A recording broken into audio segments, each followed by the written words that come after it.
te guiando. Abraço que te cura, eu te vou cuidar. Paraquedas quando salta, água doce nos seus lábios. Sou o fogo que ilumina, eu te vou cuidar. É tão bom ver o sol, bem alto no céu. Hola, hola. O tempo foge longe de mim. Se você não sabe fazer tudo pra mim, se você não sabe, eu te amo assim. Oh, como é sem razão, santos nessa paixão especial de raiz bem feliz. Se você não sabe, fica sabendo agora.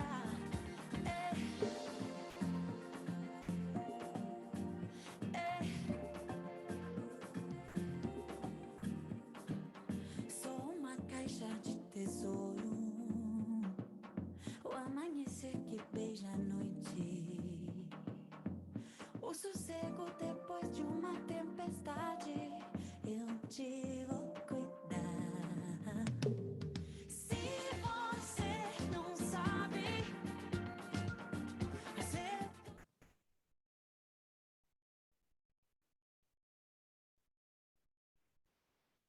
Muy buenas tardes a todos nuestros asistentes en el auditorio, en las redes, en la fanpage. Bienvenidos a la segunda jornada del sexto Seminario Internacional de Investigación, Biotecnología, Sostenibilidad en la Industria de Alimentos y la 16 Semana Alimentaria, Desafíos y Retos de la Amazonía para el Mundo. Agradecimientos a los países invitados: España, Inglaterra, México, Costa Rica, Brasil, Chile, Argentina, Uruguay, Paraguay, Estados Unidos, Bolivia y desde luego Colombia. Para la tarde de hoy, pues 6 super invitados en esta tarde. Le corresponde nuestro primer turno al país Argentina. Nuestra primera ponencia, polisacáridos de diferente origen, efecto de la microbiota intestinal y actividad biológica en un modelo de células de cáncer de colon. Nuestra invitada, la PhD Micaela Medrano, ella es bióloga, doctora en Ciencias Exactas de la Universidad Nacional de La Plata, beca postdoctoral CONICET en 2013, investigadora asistente en CONICET, colaboradora JTP de Biología para Ciencias de la Salud, docente investigador del programa de incentivos 3, es miembro de la Sociedad de Argentina en Inmunología SAI, miembro invitado del grupo Fibra y miembro de la Sociedad Española de Probióticos y Prebióticos. La línea de investigación que trabaja la doctora Medrano: alimentos funcionales, biotecnología, ciencia y tecnología de los alimentos y procesos de fermentación y productos a partir de kefir. A la doctora Micaela Medrano, buenas tardes, bienvenida y gracias por acompañarnos en este evento. Hola, buenas tardes. No sé si todos me escuchan. Bueno, muchas gracias por la invitación a participar de este evento internacional que, bueno, denota el interés que hay de trabajar bueno, en pos de la sostenibilidad en la industria de los alimentos. Espero que mi conexión esté funcionando bien, porque no está en sus mejores días. Cualquier cosa me avisan. Voy a... Está escuchando perfecto, doctora. compartir. Bueno, buenísimo, gracias. Voy a compartir mi pantalla con la presentación. Un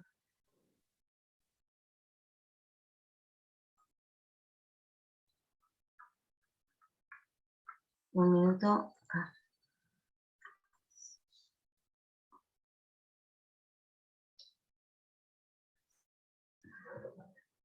Bien, bueno, entonces, bueno, gracias por la presentación, ¿sí?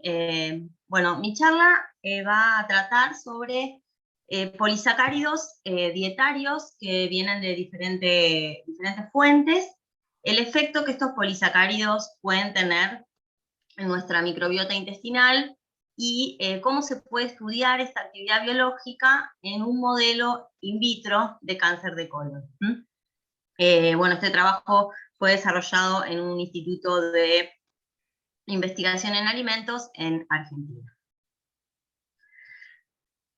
Bueno, la charla que voy a tratar de exponerles, bueno, brevemente un poco las líneas de investigación que nosotros tratamos.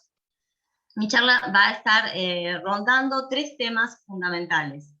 Uno es de qué manera podemos favorecer nuestra microbiota intestinal benéfica.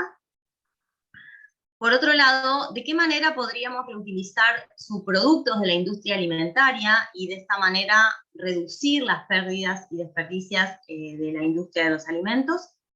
Y también, finalmente, voy a intentar revalorizar los modelos de investigación in vitro para estos estudios, para tratar de reducir el uso de animales de laboratorio.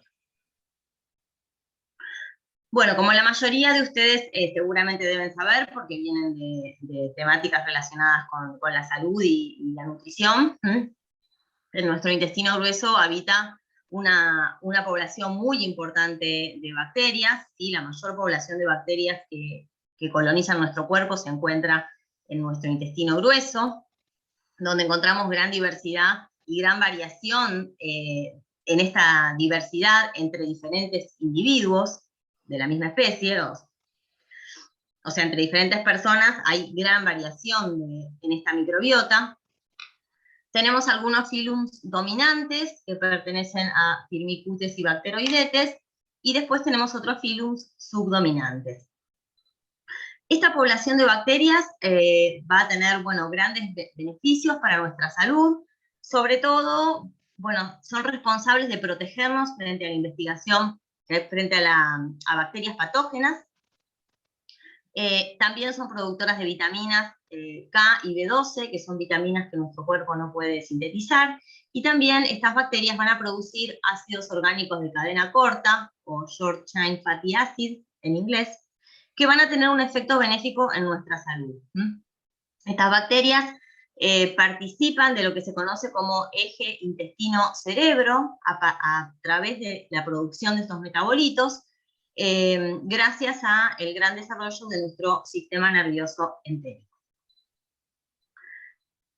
La microbiota intestinal que poseemos está altamente influenciada por los eventos que ocurren en nuestra vida.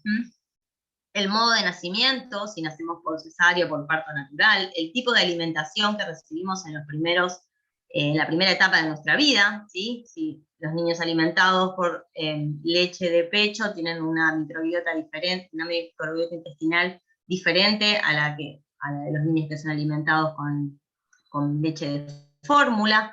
Con la incorporación de alimentos sólidos, esa microbiota va variando. Luego, diferentes eventos en nuestra vida, como el tratamiento con antibióticos o eventos que tengan que ver con cambios alteraciones en nuestra nutrición, también van a dar un perfil de microorganismos diferentes. Y bueno, a través de la edad, esa microbiota también va a ir variando, ¿sí? Se compara la microbiota intestinal con nuestra huella digital. Es realmente única para cada individuo. Los desbalances que pueden ocurrir en nuestra microbiota intestinal podrían ser responsables de patologías intestinales, como por ejemplo el cáncer de colon o el colon irritable, pero también se relacionan con patologías no intestinales, como puede ser el síndrome metabólico, diabetes, sobrepeso, mal de Parkinson, mal de Alzheimer, autismo y algunas adicciones. O sea, la microbiota intestinal tiene gran incidencia en nuestra salud. Una microbiota intestinal balanceada va a dar bueno, situaciones en las que nuestra salud se ve favorecida, y cualquier alteración en la microbiota, que se llama disbiosis, va a causar enfermedades. Hoy se sabe que la microbiota intestinal se puede modificar a través de intervenciones alimentarias. Entonces, la ingesta de alimentos saludables o la ingesta de microorganismos benéficos van a ayudarnos a preservar esta microbiota y favorecer el desarrollo de bacterias que son buenas. Esta charla entonces se va a desarrollar para tratar de ver qué polisacáridos naturales que se encuentran en la naturaleza pueden ser utilizados como fuente de prebióticos. La mayoría de ustedes deben saber que los compuestos prebióticos son aquellos que favorecen nuestra microbiota intestinal benéfica. Entonces vamos a ver polisacáridos de diferente origen. Pero también vamos a focalizarnos en aquellos polisacáridos que son, de alguna manera, subproductos generados por la industria alimentaria. Esos subproductos que cuando no son aprovechados se convierten en desechos. Entonces, lo que yo quise focalizar en esta ponencia es ver cuáles son los polisacáridos que podemos obtener de los subproductos de la industria alimentaria para darles una aplicación como suplemento dietario capaz de favorecer nuestra microbiota intestinal benéfica. Lo que vamos a ver también es que hay diferentes tipos de polisacáridos, y cada polisacárido va a tener diferentes uniones químicas, va a tener una composición de monómeros diferente, distinto peso molecular, carga, presencia o ausencia de cadenas laterales, ¿sí? Todas esas variaciones van a determinar cuáles son las propiedades de ese polímero. Lo que vamos a buscar es que esos polímeros sean no digeribles por nuestro sistema digestivo y que lleguen al intestino grueso, donde van a ser fibra dietaria no digerible. O sea, fibra dietaria no digerible para nosotros y fibra fermentable para las bacterias que habitan en el colon. De ese modo, ese polímero podría tener una actividad biológica, y entonces lo llamamos prebiótico. Vamos a empezar con los polisacáridos de origen bacteriano, que son, bueno, con los que más experiencia de trabajo yo he tenido, ¿sí? Los polisacáridos de origen bacteriano son producidos sobre todo por grupos de bacterias lácticas, de los géneros Lactobacillus, Streptococcus, Pediococcus y Leuconostoc. La ventaja que tienen estos polisacáridos es que son producidos por bacterias lácticas que tienen el estatus GRAS de la FDA, ¿sí? Que son microorganismos que son reconocidos como seguros para su aplicación en alimentación humana, ¿no? Vamos a mencionar, digamos, de manera especial, como productos de la fermentación de bacterias lácticas, aquellos fermentos artesanales que son fuentes de microorganismos probióticos y prebióticos, como pueden ser, por nombrar algunos, el kefir de leche, el kefir de agua y la kombucha.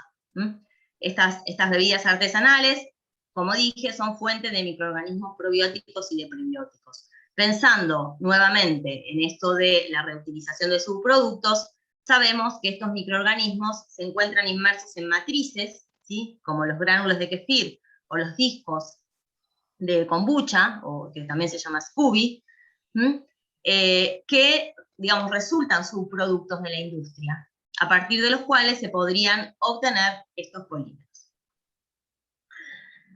Dentro de los polisacáridos de bacterias lácticas tenemos gran variedad, ¿sí? Hay polisacáridos capsulares o exopolisacáridos, o sea, cuando son liberados en medio de cultivo.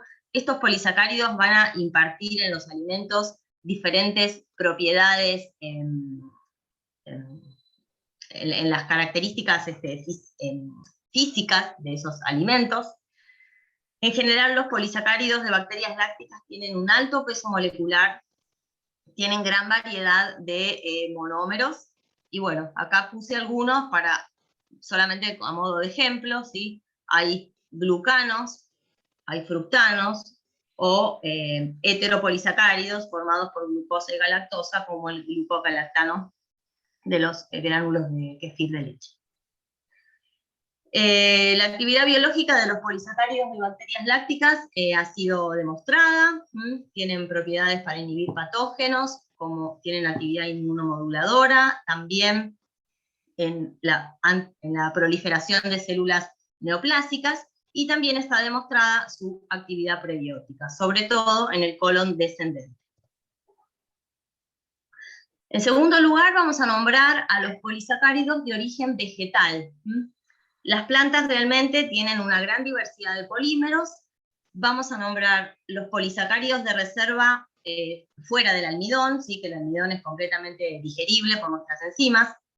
Nosotros nos vamos a focalizar en fructanos y galactomananos, por ejemplo, ¿sí? Como polisacáridos de reserva, y también en polisacáridos estructurales no celulósicos, como son las pectinas y las hemicelulosas.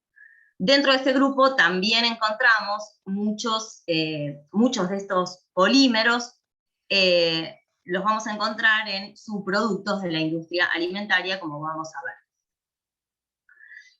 Dentro de los fructanos vamos a nombrar como representantes principales las inulinas, ¿sí? Que son, son polímeros de fructosa. Las inulinas tienen un peso molecular bastante elevado y hay productos de hidrólisis parcial de las inulinas, como son los FOS, que están distribuidos en los alimentos y en los suplementos dietarios. Fuentes de inulina tenemos porciones subterráneas como raíces, ¿sí? o tubérculos de la chicoria, topinambur, y también la encontramos en las partes aéreas de algunas plantas, como por ejemplo en el alcaucil. Bueno, como decía, la actividad prebiótica de la inulina está ampliamente demostrada en el ámbito científico. Es el prebiótico, digamos, modelo, y que tienen que ver con el refuerzo de la actividad inmunológica, una mejora general del metabolismo de las grasas y de la respuesta a los niveles de azúcar en sangre. Otro grupo de polisacáridos de origen vegetal son los galactomananos, que son polímeros de manosa y galactosa. Los encontramos principalmente en semillas de leguminosas. Los galactomananos son utilizados en la industria alimentaria porque forman un gel viscoso que permite la absorción retrasada de nutrientes, entonces se utilizan sobre todo en dietas para bajar el peso, pero también se ha demostrado que tienen actividad prebiótica. Otro grupo de polímeros importantes de origen vegetal son las pectinas, que bueno, tienen también gran variedad en sus estructuras, la estructura de los monómeros o de las uniones.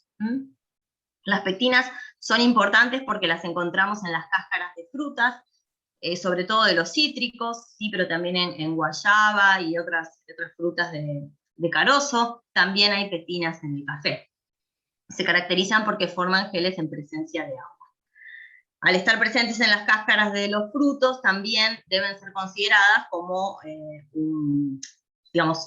como una fuente importante de pectinas. La constituyen los subproductos de la industria alimentaria, que tiene que ver con el procesamiento de los frutos. Las pectinas demostraron tener un efecto en la prevención del cáncer de colon. Otros polisacáridos de origen vegetal son las hemicelulosas. Dentro de las hemicelulosas vamos a nombrar a los silanos, que los encontramos en las cáscaras de granos, ¿sí? De cereales. Dentro de los silanos hay los productos de hidrólisis parcial, son los SOS. Y estos compuestos han sido considerados recientemente como prebióticos emergentes, ya que se demostró que tienen efecto bifidogénico. También las hemicelulosas constituyen un subproducto de la industria alimentaria, al encontrarse en las cáscaras de granos, ¿sí? En los afrechos, en los bagazos, podríamos utilizarlos para extraer estos polímeros. Yendo ya al tercer grupo de polisacáridos, encontramos a los que son de origen fúngico. Están constituidos sobre todo por beta-glucanos. Los encontramos en hongos comestibles y en paredes de levaduras. También entonces constituyen un grupo de polímeros importantes que podemos extraer de subproductos de la industria alimentaria. como dije, los betaglucanos los encontramos en los cuerpos fructíferos y micelio de la mayoría de los hongos comestibles, y también están en las paredes de levaduras. Las levaduras de cerveza son un importante subproducto de la industria cervecera. Por lo tanto, también aquí encontramos polímeros que pueden ser extraídos de estos subproductos. Los betaglucanos demostraron tener actividad antitumoral, inmunomoduladora y también actividad prebiótica. Finalmente, voy a nombrar a los polisacáridos que se pueden obtener a partir de las macroalgas. Las algas tienen un alto contenido de fibra no digerible para nosotros, que incluye polisacáridos, algunos sulfatados, como el fucoidano, agar y carragenano, y urbano, y también polisacáridos no sulfatados. Algunos de ellos se incluyen en suplementos dietarios comerciales. Estos polisacáridos son todos no digeribles, por lo tanto podrían ser fermentados por la microbiota intestinal. Todavía se requieren estudios sobre los polisacáridos obtenidos de algas, no están del todo estudiados, pero cabe mencionar que las algas son una dieta frecuente en Oriente, y en Occidente también se utilizan como ingredientes alimentarios. Bueno, dicho esto, ¿sí? Toda esta variedad de polímeros, ¿cómo puede impactar en nuestra microbiota intestinal? O sea, ¿de qué modo la fibra no digerible puede ser utilizada como sustrato por nuestras bacterias intestinales? Bueno, algunas bacterias de nuestra microbiota intestinal tienen enzimas que se llaman enzimas hidratos de carbono activas, que se encuentran en clústeres de genes especiales. Esas enzimas son expresadas en la pared externa de estos grupos de bacterias y van a ir clivando o rompiendo los polisacáridos para obtener disacáridos, trisacáridos o moléculas un poco más pequeñas que van a poder ser luego convertidas en monosacáridos. Estos monosacáridos van a ser fermentados por otros grupos de bacterias y finalmente van a dar como resultado los ácidos orgánicos de cadena corta de los que hablábamos al principio de la charla. Bacteroidetes y firmicutes, que son los filums dominantes del colon, son capaces de metabolizar gran variedad de polímeros. Cuando hablamos de la utilización de estos polímeros por parte de las bacterias intestinales, también tenemos que mencionar el fenómeno que se conoce como cross-feeding o sintrofía, ¿sí? Sería de alimentación conjunta, que se da por el hecho de que algunos grupos de microorganismos, en este ejemplo están las bifidobacterias, son capaces de utilizar estos compuestos prebióticos y dar como producto final de su metabolismo algunos ácidos orgánicos de cadena corta, como son el acetato y el lactato.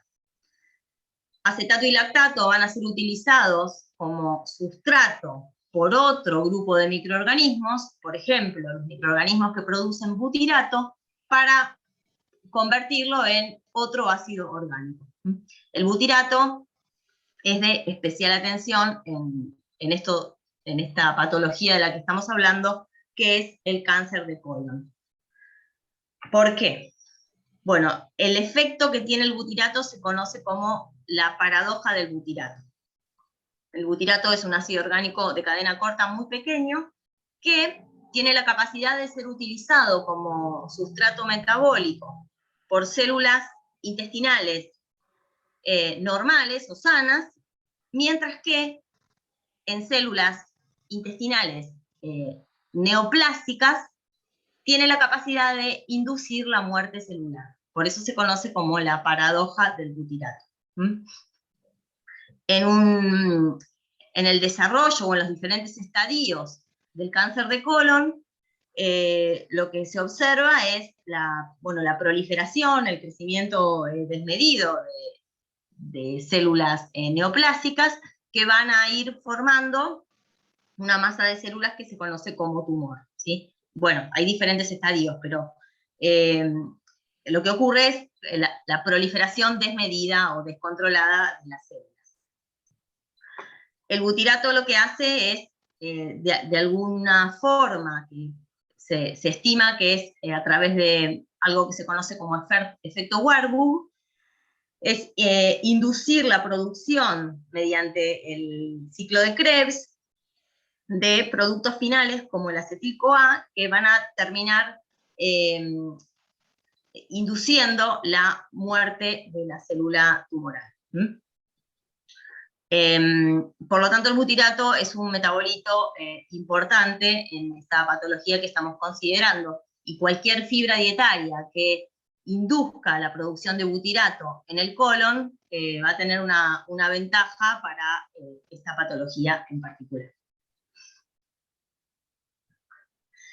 Bueno, avanzando un poco en el tema de los modelos de estudio, como vimos entonces, la actividad biológica de la fibra dietaria en el intestino grueso puede estar dada por muchos mecanismos, o también se puede decir que es multifactorial. Los prebióticos pueden estimular el crecimiento de poblaciones benéficas, como las bifidobacterias o los lactobacilos, pueden inducir la producción de metabolitos con actividad biológica, como son los ácidos orgánicos de cadena corta. También los prebióticos tienen un efecto en el sistema inmune, y tienen otros efectos benéficos para la salud, como tener actividad en la hipertensión, como hipocolesterolémicos, antiinflamatorio, antitumoral, en la reducción de patógenos intestinales, y bueno, muchas otras. Entonces, cuando estamos estudiando el efecto biológico que tiene una fibra dietaria, tenemos que pensar en cuál es el modelo de estudio que vamos a utilizar. Y tenemos que ver también si los modelos de estudio in vitro nos permiten evaluar estos parámetros. Hablando entonces un poco de los modelos in vitro, ¿sí? La fibra dietaria se puede estudiar, el efecto biológico que tiene la fibra dietaria en el modelo in vitro se puede estudiar a través del efecto directo que tiene la fibra en las células, en cultivo. Se puede estudiar si antagoniza o si modifica el efecto que tiene un microorganismo patógeno, o también se puede estudiar el efecto que tiene esa fibra en la microbiota comensal. Y para ello, bueno, hay toda una serie de pasos que en conjunto se conocen como modelo de fermentación in vitro, que lo explico ahora en las próximas líneas. En la actividad biológica in vitro se utilizan líneas de células tumorales que, bueno, los cultivos de células pueden ser en superficie, ¿sí? Y se conocen como cultivos en 2 dimensiones, pero también hace unos años ya se estudian en modelos en cultivo en 3D, ¿sí? En lo que se conocen como esferoides o esferomas, en los que se favorece la agregación de células y simula pequeños tumores. Bueno, este modelo de fermentación in vitro del que voy a hablar, que utiliza materia fecal de origen humano, tiene ventajas con respecto a los modelos in vivo. En primer lugar, bueno, porque reduce significativamente el uso de animales de laboratorio, pero también porque al utilizar poblaciones de bacterias intestinales de origen humano, esto nos permite extrapolar los resultados, ¿sí? Si estamos estudiando el efecto que tiene una fibra en el consumo humano, bueno, es difícil extrapolar los resultados que obtengamos en un modelo animal. Entonces, digamos, es un modelo que está más cerca de lo que nosotros quisiéramos evaluar si estuviésemos pensando en un intestino humano. Y otra de las ventajas que tiene es que se permite el uso de muestras que provienen de pacientes con problemas de salud concretos, sin necesidad de inducir ese modelo en animales. Por ejemplo, cáncer de colon, diabetes, obesidad, enfermedad de Crohn, enfermedad celíaca y otras.